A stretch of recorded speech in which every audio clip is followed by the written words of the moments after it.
ඉතින් කොහොමද ඔයාලට අද මං ගෙනලා තියෙන Classroom of the Elite කියන ඇනිමේ එකේ සීසන් 1 එකේ දෙවෙනි එපිසෝඩ් එක. ඉතින් ඔයාලා තාම පළවෙනි එපිසෝඩ් එක බැලුවේ නැත්නම් ඒක මගේ channel එකේ ඇති. ඒකත් බලලා මේක බලන්න එකතු වෙන්න. එහෙනම් වැඩි කතා නැතුව අපි යමු වීඩියෝ එකට. ඉතින් සීන් එක පටන් ගද්දී මට වෙන්නන්නේ පන්තියේ ළමයිගේ පූල් එකකට බැලලා සෙල්ලම් කර කර ඉන්න සීන් එක. ඉතින් මේ වෙලාව එනකොදිත් එදින්ට වෙලා බලාගෙන තමයි ඉන්නේ. මේ වෙලාව හොරිගිතත් එදින්ට ඇවිල්ලා කොහොමද මේ ළමයි මේ සිද්ධ වුණ දේත් එක්ක මේ විනෝදෙන් ඉන්නේ. අයන කොඩි නම් කියන්නේ එයාලා මේක හිතින් අයින් කරගන්න මෙහෙම විනෝද වෙනවා ඇති. ඔයාලා පළවෙනි එපිසෝඩ් එක බලනවා නම් දන්නේ නැති මොකද්ද සිද්ධ වුනේ කියලා. ඊළඟ සීන් එකේ අපිට වෙන්නන්නේ පන්ති කාමරේ ඇතුලේ වෙච්ච සිද්ධියක්. අපිට පේනවා මේ මිස් ලකුණු වගේක් බෝඩ් එකේ ලියලා මේක තමයි S සිස්ටම් එක කියලා කියන්නේ කියලා කියනවා. අපිට පේනවා අනිත් පන්ති වල ගොඩක් ලකුණු තිබ්බත් D පන්තියේ ලකුණු තියෙන්නේ 0යි. මේ මිස් කියනවා ඔයාලා තමයි මේ ඉස්කෝලෙන් ඉන්න නරකම අවුල්ම පන්තිය. ඔයාලා අන්තිමටපත් වෙන්න සුදුසුයි කියලා ඔයාලම ඔප්පු කරලා තියෙනවා. ඉතින් මේ මිස් තවත් කියන්නේ ඔයාලා ගැන මම පැහැදුනා. මොකද කිසිම පන්තියක් මීට කලින් තමන්ගේ සම්පූර්ණ ලකුණු ටික අහිමි කරගෙන නැහැ. ඒ වෙලාවේ අපිට පේනවා හිරට නැගිටලා මිස්ගෙන් අහනවා මිස් අඩුම ගානේ අපිට පන්තියේ ලකුණු හම්බෙන විදිය ලකුණු නැති වෙන විදියවත් කියන්න පුළුවන්ද? මිස් නම් කියන්නේ මට ඒ ගැන හෙලි කරන්න බෑ කියලා. මේ මිස් කියන්නේ එක් පන්තියකට එක් ළමයෙකුට ලකුණු 100 බැගින් පැවරුවා. ඔයා මුලින් මේ එනකොට හැම පන්තියකටම ලකුණු 1000ක් තිබ්බා. වෙනත් වචනින් කිව්වොත් ඔයාට ඒ ඔක්කොම නැති වුණා. මේ වෙලාවේ කුසිල නැගිටලා අහනවා මිස් අපිට ආපහු ලකුණු ලබා ගන්න වෙන ක්‍රමයක් නැද්ද?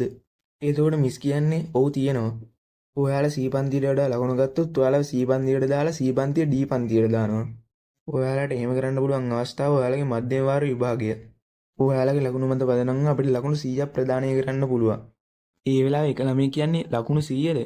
ඒකට උත්තර දෙන තවත් ළමයි කියන්නේ මොනවන්නම නැති එකට වඩා ලකුණු 100ක් හරි තියෙන එක හොඳයි නේද? එහෙම කියලා මේ මිස් කියන්නේ ඔයාලා අන්තිම වාරයේ හරි මධ්‍යම වාරයේ හරි ලකුණු අඩුවීම ලබා ගන්න එක්කන මේ ඉස්කෝලෙන් අයින් කරනවා කියලා. ඊට පස්සේ අපිට ආපහු වර්තමානයේ පෙන්නනවා. මේ වෙලාවේ අයනකොඩි කියන්නේ අපිට පන්ති ලකුණු කීපයක් හරි ලබා ගන්න ඕන නම් අපිට මෙයාලගේ පුරුදු වෙනස් කරන්න වෙනවා. මෙයාලගේ පුරුදු වෙනස් කළා මධ්‍යම වාර විභාගයෙන් ඉහළ ලකුණක් ලබා ගන්න මෙයාලව පොළඹවන්න ඕනේ. ඉතින් මේ වෙලාවේ හොරී දානවා අයනකොඩින් ඔයා ක්‍රීඩා කරනවා. ඉතින් අයනකොඩි නම් කියන්නේ ඒක නෑ කියලා. හොරිගිතා කියන්නේ ඔයාගේ බාහුව වර්ධනය කියලා මෙහෙම කතා වෙද්දිම කුෂිලා ඇවිල්ලා හොරිගිතාට කතා කරනවා. කුෂිලා හොරිගිතාගෙන් අහනවා ඔයා අපිත් එක්ක පීනන්නේ නේද? නෑ මං එන්නේ නැහැ කියලා හොරිගිතා නම් එතනින් යන්න යනවා. ඊළඟට අපිට වෙන්නන්නේ හිරටව. මේ වෙලාවේ හිරට හැමෝටම කියන්නේ කට්ටියම අහනවද? අපිට මෙහෙම ලකුණු අඩුවෙන් තියෙන එකට අපිට ඉස්සර ලොකු ප්‍රශ්නයක් වෙයි. ලකුණු බිඳුවකින් අපිට අපේ උපාධිය දක්වාම යන්න බැරි වෙයි. ඒ නිසා අපි ලබන මාසේ ලකුණු ලබා ගන්න උනන්දු වෙන්න ඕනේ. ඉතින් ඒ වෙලාවම අර තරහ යන රතු පාට කොණ්ඩයක් තියෙන කොල්ලා ඔයාලා ඕන දෙයක් කරගන්න. හැබැයි මාව එකෙන් අයින් කරන්න කියලා හිරාටවත් අල්ලු කරගෙන එතනින් යන්න යනවා. ඉතින් අපිට වෙනවා ශිෂ්‍ය සංගමයේ සභාපතිත් මේ සීන් එක බලාගෙන ඉන්නවා. ඉතින් මේ සභාපති අපිට වෙනවා ඒ පන්තියේ සගේනාගේ කස්තුරාගේ කියලා දෙන්නෙට ඔයාලට සුබ පැතුම්. ඔයාලට මේ මාසේ ලකුණු 940ක් ලැබුණා. ඒක ආඩම්බර වෙන්න ඕන දෙයක්. S ක්‍රමය ගැන ඔයාලා කොච්චර දන්නවද? ඉතින් ඊළඟ සීන් එක අපිට අහපුව පෙන්නන්නේ ක්ලාස් D එක. අපිට පේනවා මේ පන්තියේ ඉන්න හැම එක්කෙනාම එයාගේ ලකුණු වියදම් වෙලා තියෙන හින්දා එක එක්කෙනාගෙන් ණයට ලකුණු ඉල්ල ගන්නවා. ඉතින් මේ වෙලාවේ හොරිගිතා අයනකොඩියෙන් අහනවා ඔයාලා මාත් එක්ක දවල් කෑමකට එන්න පුළුවන්ද? ඉතින් ඊළඟට අපිට වෙන්නන්නේ හොරිගිතා අයනකොඩි කැන්ටින් එකේ කෑම කන්න ලෑස්ති වෙනවා. මේ වෙලාවේ අයනකොඩි හොරිගිතාගෙන් අහනවා මේ මිලාඩික දවල් ආහාරය ඔයාලට ගෙවා ගන්න පුළුවන්ද? මේ වෙලාවේ හොරිගිතා කියන්නේ මං කියවනේ ඔයාලට මං ඕන දෙයක් අරන් දෙනවා කියලා ඒ හින්දා ඕක කන්න. ඉතින් අයනකොඩි මේ කෑම වේල ගද්දිම හොරිගිතා කියනවා දැන් ඔයා මං කියන දේ අහන්න ඕනේ. හිරට අනිල් ළමයිනුයි පන්ති ලකුණු වැඩි කරගන්න සැලැස්මක් සකස් කරලා තියෙනවා. එයාලා ඊළඟ පරීක්ෂණයට සූදානම් වී වෙනුවෙන් ස්ටඩි ගෲප් එකක් හදන්න තමයි යන්නේ. හැබැයි පන්ති ලකුණු අඩුවෙන්ම ගන්න ළමයි තුන් දෙනෙක් එයාගේ ආරාධනාව ප්‍රතික්ෂේප කරලා තියෙනවා. එතකොට අයනකොඩි කියනවා සුදෝ නේද? ඉතින් මේ සුදෝ කියන්නේ අර රතු පාට කොණ්ඩයක් තියෙන ඉම්මන්ට තරහ යන කොල්ලා. තව යමෝචිසා අයිකෙන් මේ ආරාධනාව ප්‍රතික්ෂේප කරලා තියෙනවා කියලා හොරීතා කියනවා. එතකොට අයනකොඩි නම් කියන්නේ ඔව් කොහොමත් එයාලා ඉගෙන ගන්නයි වගේ පියුන්නේ. ඒත් හොරිගිතා කියන්නේ කිසි දෙයක් උන් නැත්නම් එයාලා අසාර්ථක වෙන්න බොහෝ දුරට ඉඩ තියෙනවා. එයාලා මෙහෙම පේලුනොත් අපේ පන්ති ලකුණු වල තමයි මේක බලපාන්නේ. ඒකෝට අයනකොඩි අහන්නේ ඔයාලා මේ තුන් දෙනාට උදව් කිරීම වෙනුවෙන් ස්ටඩි ගෲප් එකක් පවත්වන්න ඕනේද? හොරිගිතා කියන්නේ ඔව් මේ තුන් දෙනා අසමත් වුණොත් ඒක D පන්තියේ ලකුණු වලට ගොඩක් බලපානවා. හොරිගිතා කියන්නේ මාව D පන්තියට දාලා මම කොහොම හරි A පන්තියට යන්න ඕනේ. ඒකෝට අයනකොඩි නම් අහන්නේ ඔයා කිව්වේ A පන්තිය කියලාද? C පන්තිය නෙමෙයිද? ඒකෝට හොරිගිතා නම් කියන්නේ ඔව් මට මාව D පන්තිය කියලා පිළිගන්න බෑ. මට කොහොම හරි ඒ පන්තියට තමයි යන්න ඕනේ. හැබැයි අයනකොඩි නම් කියන්නේ ඔයා ඔක් කරගන්න මාව ඔකට ඇදලා ගන්න එපා. ඒ වෙලාවේ හොරිදා කියන්නේ මං දැන් ඔයාලට අරන් දීපු සුපෝභෝගී විශේෂ ආහාර වේල ඔයා දැන් කෑව නේද? ඒ හින්දා ඔයා මට ණයයි. ඔයාට මේ ණය ගෙවන්න ඕන නම් දැන් මට උදව් කරන්න. ඔයාට කරන්න තියෙන්නේ අර තුන් දෙනා කොහොම හරි කැමති කරගෙන මගේ ස්ටඩි ගෲප් එකට ගේන එක. ඊට පස්සේ හොරගිතා අයනකොදිට එයාගේ ඊමේල් එකේ නම්බරේ දීලා මොනවා හරි වුණොත් මට කතා කරන්න කියලා එතනින් යන්න යනවා. බලන් ගියාම මේ හොරගිතත් තියෙන කබටි නේද? ආච්චර සුපිරි කෑම වේලක් අයනකොදිට අරන් දීලා තින්නේ ඒකේ වැඩේ කරගන්න ඕනි හින්දා. ඊට පස්සේ අයනකොදි හොරගිතාගේ නම්බරෙත් අරගෙන උසස් පාසල් ජීවිතේ කෙල්ලෙන් මට දීපු පළවෙනි නම්බරේ.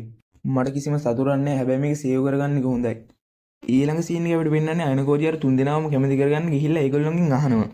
මේලාගේ සුදෝ නම් අයනකොදිය ගහන්නත් යනවා. හැමෝම බෑගීම හින්දා අයනකොඩි ඇඳට වෙලා කල්පනා කරනවා මං කොහොමද දන්නවා මේ කලින් ඉඳලම හරියන්නේ නැහැ කියලා.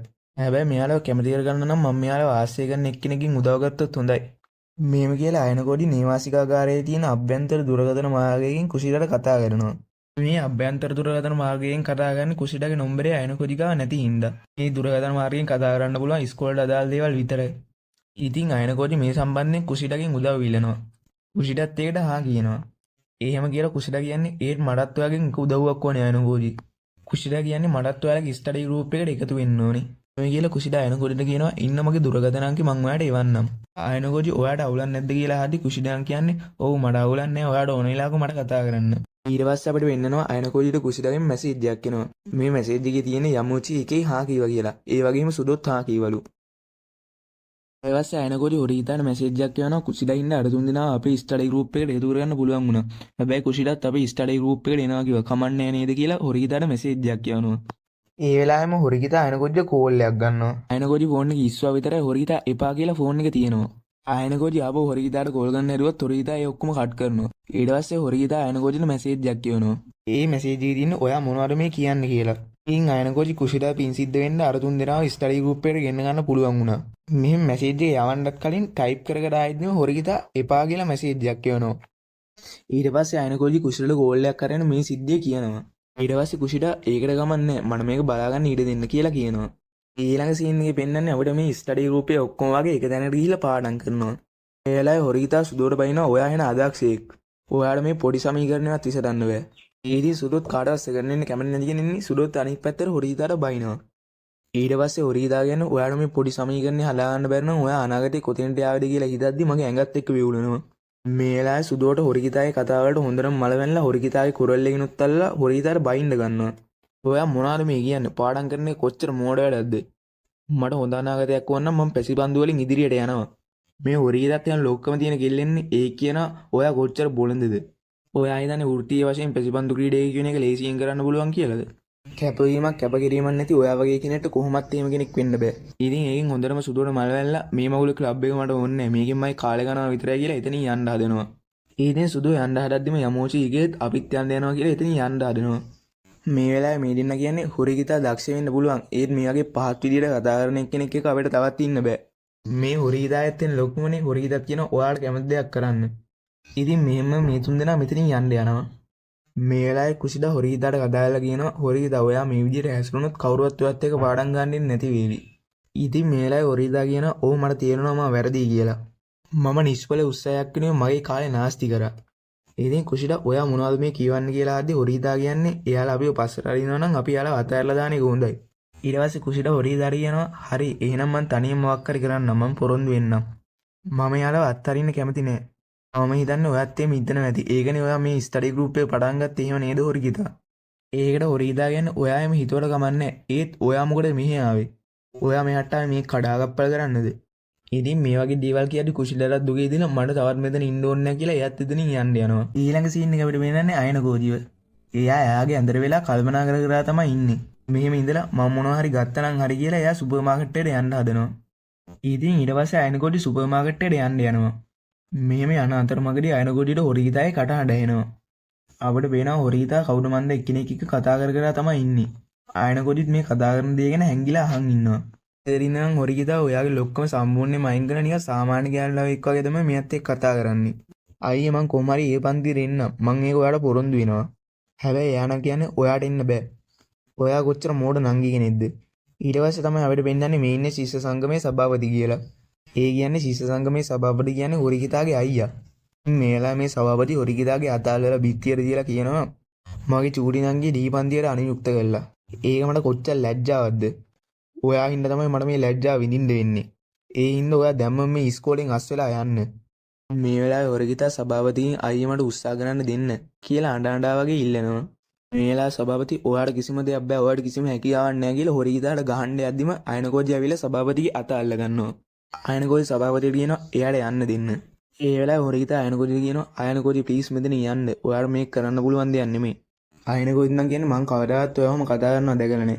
ඉතින් ඊළඟට සිස සංගමේ සභාපති අයනකෝජිට ගහන්න ගියත් අයනකෝජි ලේසියෙන් මේ වගේම බේරෙනවා.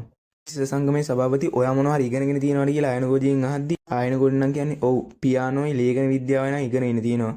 ඔහු මට ආරංචි වුණා හැම විභාගයකටම ලකුණු 50 ලබා ගත්ත කෙනෙක් ඉන්නවා කියලා. 50 කියන්නේ 100න් භාගයක්. ඒක හිතාමතාම කරපු දෙයක් නේද? හැබැයි අයනකෝජි නම් කියන්නේ ඒක හම්බයක් වෙන්නේ නැති. ඉතින් ඊට පස්සේ සභාපති හොරිගිතාට ඔයාලා මේ පන්තියට එන්න ඕන නම් ඔයාලා පුළුවන් උපරිමයෙන් කරන්න කියලා ඉතින් යන්න යනවා. ඊළඟට අපිට වෙන්නන්නේ හොරිගිතා අයනකෝජි කතා කර කර ඉන්නවා. හොරිගිතා අහන්න ඔයා හැම විභාගෙම ලකුණු 50 දැම්මේ හිතාමතාමද?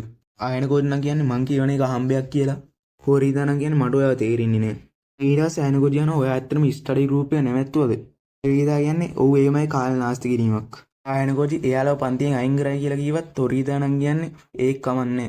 එයාලා නැති වෙන එක අපේ පන්තියේ ඉස්සරහට යන ලේසි වේවි. අයනකෝජි නම් කියන්නේ ඔයා ඔහොම අනිත් අයව පාත් කරලා බලන එක නිසා නෙමෙයිද ඔයාව ඩී පන්තියට දැම්මේ. ඉතින් එහෙම කියද්දි මේ එපිසෝඩ් එක මෙතන ඉවර වෙනවා. ඉතින් ඊළඟ එපිසෝඩ් එක බලන්න ඕන නම් මගේ channel එකත් එක්ක දිගටම රැඳිලා ඉන්න.